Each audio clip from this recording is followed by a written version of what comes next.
Here I have 6 tablets of vitamin C. They are 500 milligrams each. All right. The reason why I'm using this, I'm making an absorbic acid. I have 6 tablets to 1 gallon of cold water.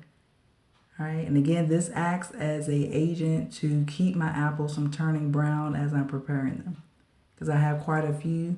And you know, when you're preparing apples, they turn brown pretty fast. So that's why I have that acid. And you'll see where it comes in handy here in a few.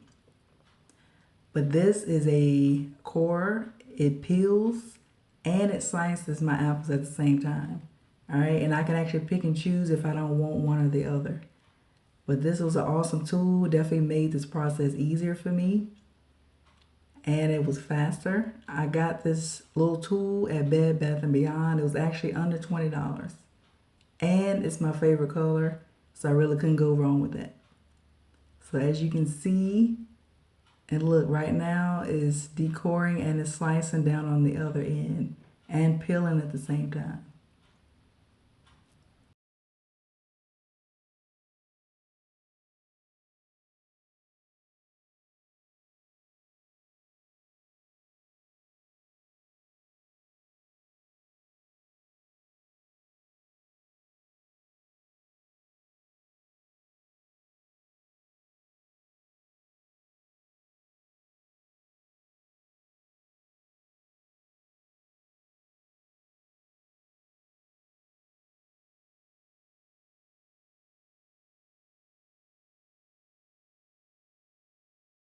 The scraps are actually going in my compost pile, so nothing goes to waste.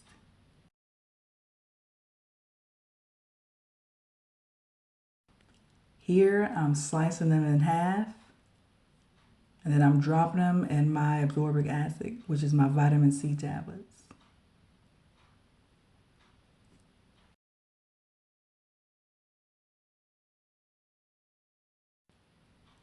I would actually also recommend cutting these 1/2 inch in size. I figured that out as I was boiling them. They actually got soft really quickly, but if I had cut them a 1/2 inch, it wouldn't have been as mushy. All right, but if that's your preference, that's fine. I like mine a little bit more crispy when I'm eating them. All right, this is actually a result of all these apples sitting here for about 20 minutes. All right, I'm making a light syrup. So I will add 1/2 cup of sugar to each quart of water. And I have 3 quarts here. All right, I've drained all my apples very well. And I'm going to pour them into my syrup. Again, the syrup is just a sugar and water mixture. And I'm going to let those boil for 5 minutes. Stirring them to make sure they're not sticking. And if you don't want a lot of sugar, you can just add water to these. Here I have removed my warm jar from the oven because I didn't want to put any hot liquid into a cold jar. So I'm filling that up. And I'm actually going to make, these are pint-sized jars. And I'm going to have 4 of those, all right? Because that's the minimum in order to pressure can. So I'm going to fill these up. And here I'm not adding any additional seasoning yet. Oop, I don't know why I did that. Just took it out the oven. But I'm going to move it around to make sure, or to see if I need to add any more apples. And I do. So I'm just going to add a few more. And then at that time, I'm just going to add some of that syrup. And it looks like a lot now, but once they actually get pressure canned, they're actually going to shrink up. And there's going to be a lot more syrup left into the jar.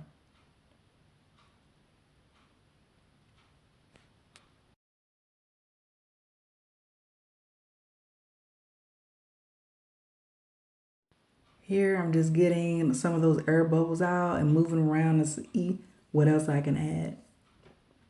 Here I'm adding some of the syrup. I'm going to add enough to where there's a 1/2 inch from the rim. That's how much I need in order to get these pressure canned. All right, again, just getting some more of these air bubbles out. And this is when I figured out I probably should use bigger slices of apples. All right.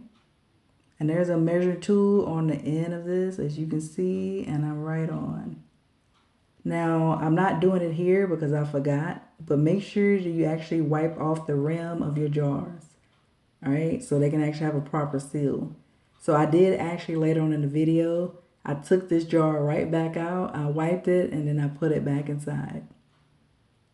All right, and you want a finger tight seal, nothing strong. And then I'm going to drop this into my pressure canner, all right, which has 3 quarts of water already inside.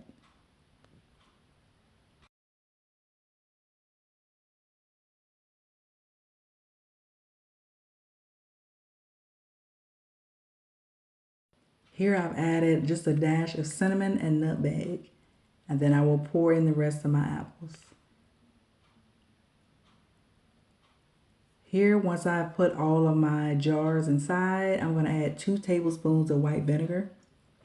You don't have to do this, but this is in case you don't want any water spots on your jars.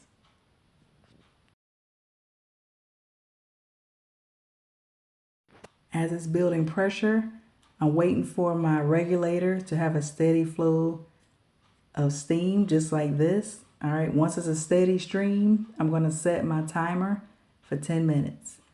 Once that 10 minutes is done, and only set it till after that steady stream, then I'm going to add my 10-pound weight. All right, and it's 10 pounds based off of my elevation, which is under 1,000 feet, and it's 6 pounds of pressure, and I'm right on it.